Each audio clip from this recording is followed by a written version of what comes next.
Hi guys, this is a very quick video on the question which the people are constantly asking me, because the answer to this question will going to apply on 1st July 2017, that is the date of introduction of GST. And this is really a very important question because all the answer of this question will going to impact on 1st July 2017.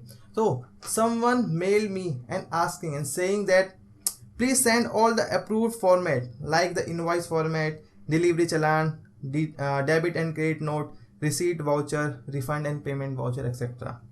Please arrange to send offline utility for both GSTR1 and GSTR2. Your help in this regard can save someone job really. So this is a question of those people who are procrastinating that we will see the GST on 1st July 2017, or they haven't even printed their invoices yet.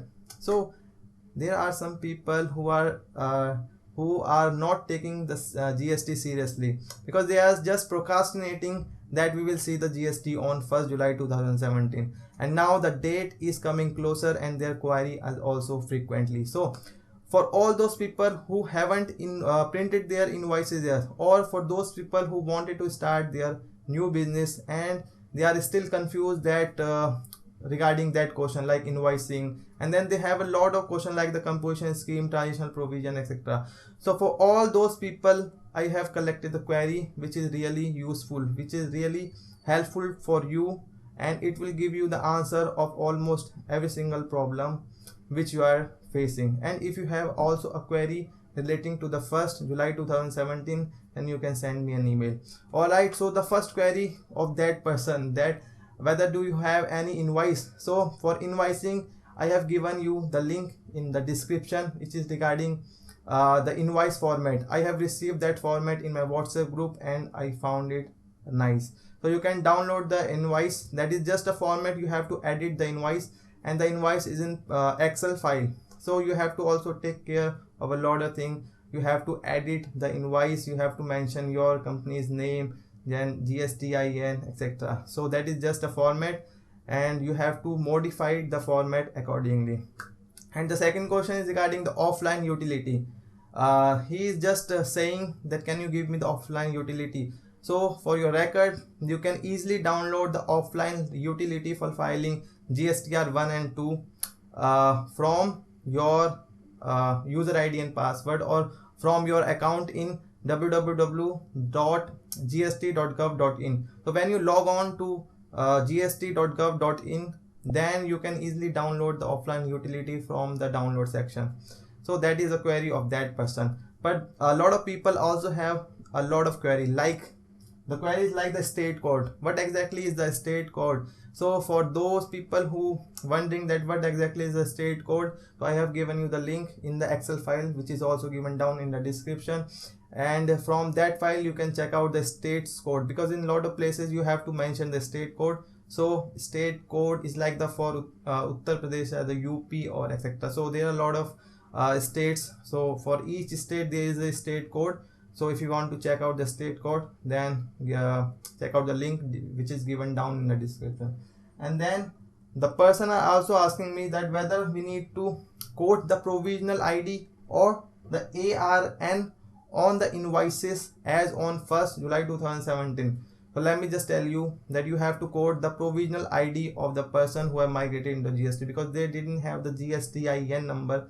So therefore they have to quote the provisional ID in the invoices, not the ARN. And then the question is regarding the rule and section number in invoices. So some person is also asking me whether we need to quote the section number and the rule in the top of the invoices, because the CBEC has also published a format of invoices in which they quoted the rule number and the section number. So for your clarification, there is no requirement to quote the rule number and the section number. It is not mandatory to quote rule and the section, but if you want to quote it, then you can quote it. It is up to you. You can quote anything, you can write anything in the invoice. So but the thing is that the rule number 1 of tax invoice, debit and credit note rule should be followed, and in the rule number 1 there are a lot of things which you have to mandatorily specify in the invoices. So for your record, there is no need to write the section number and the rule number in the top of the invoice, but if you want to write, then you can write. But for that, so there are different section numbers for different type of invoices. Like for tax invoice, the section number is different, like 31 subsection 1, and then for payment voucher, and then for receipt voucher. So there are different section numbers. Section number is 31, but the subsection is different. And also same is regarding the rule. Rule number 1 is for the tax invoice. Similarly, rule 2, 3, 4, 5 is for different type of invoices. If you want to write the invoice, if you want to write the rule number section, then you can write it, because you are a very technical person. I know you want the rule number and the section number, I know that. And then some people are asking me about the composition rate. So the rate mentioned in section number 10, which is the 0.5%, 1% and the 2.5% is for the CGST Act.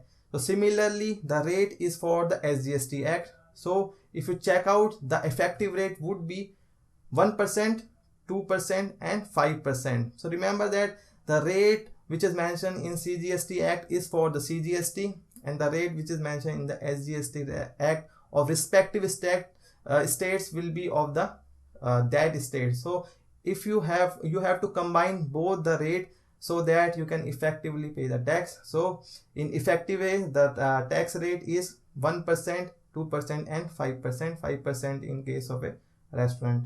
And then some people are asking me regarding the composition scheme, that whether we can purchase from the interstate in case we are opting to pay tax under the composition scheme.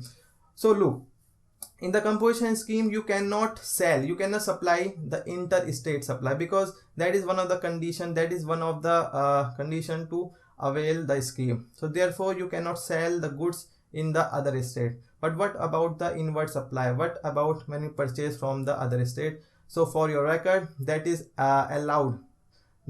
This is allowed, that you can purchase the goods or services, goods from the other states. So there is no restriction in case you purchase the goods from the other state. But there is also a rule which is in rule number 3, sub rule number 1, clause number C. So in that C or B, whatever, so you can check out that. So in that rule it is mentioned that or as on the date of application, when you are applying for the composition scheme, so in that way, in that case, your stock should not be from the interstate trade of commerce or from import or from other stuff. There is mentioned there. So that rule says that, so if you want to avail the benefit, then your stock should not be purchased from the interstate.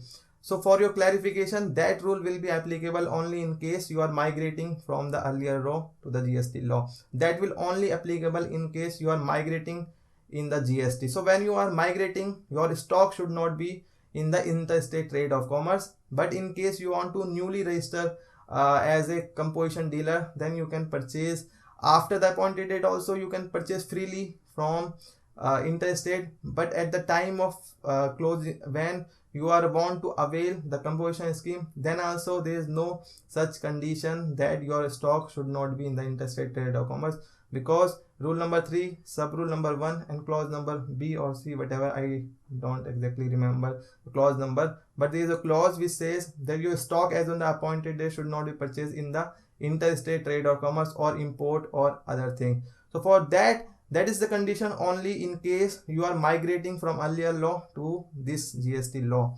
So therefore, if you are a new person, so suppose you want to opt to the composition scheme on 8th December 2017, which is way after the introduction of GST, then at that time, if you have the stock which is purchased in the interstate trade of commerce, so you can easily avail the scheme. But also there is condition, so when you purchase that stock from an unregistered dealer, so you should pay the tax under the reverse charge. That is also a condition, you have to satisfy it. And but suppose after availing the composition scheme, you purchase something in the interstate trade of commerce, then you are freely allowed to take it, you are freely allowed to do it. So you don't need to just purchase the goods from the intra-state or within the state. You can easily purchase the goods or services from outside the state in case you want to opt for the composition scheme. So And also one more question is that some people are also asking me that in case of a transitional provision, whether there is any requirement to give the detail of outward, to give the detail of stock held on the date, appointed date. So yes, there is a requirement, you have to also give the detail of stock. And for composition scheme also there is requirement to give the detail of stock in the form GST CMP 03. So you have to also give the detail of stock in case you want to opt for the composition scheme.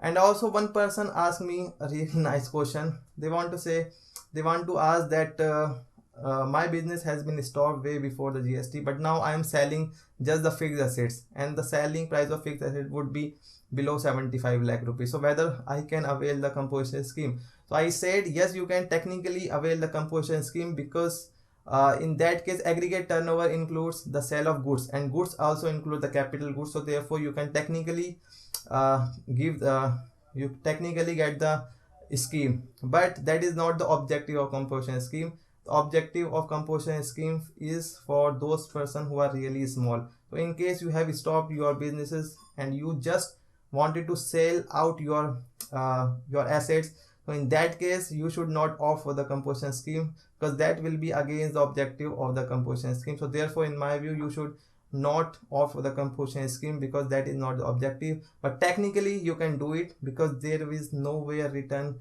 that you cannot opt for composition scheme in when you are selling out the fixed assets. So it's written that the goods, and goods also includes the capital goods. So therefore composition scheme owner who wanted to sell the fixed assets, who wanted to sell the capital assets, can also go for that scheme. Or suppose you opt for the scheme after the introduction of GST. Suppose you opt for the scheme somewhere way after the introduction of GST, and when you opt for the scheme, then in the course of trade of commerce, when you are dealing in the businesses, you want to sell your fixed assets, your capital goods, then those fixed assets or capital goods will also be included, and will also be the tax on which can also be paid by way of composition rate, which is 1%, 2% and 5%. So alright guys, so that was the really quick question for those people who are really confused that what will going to happen on 1st July 2017.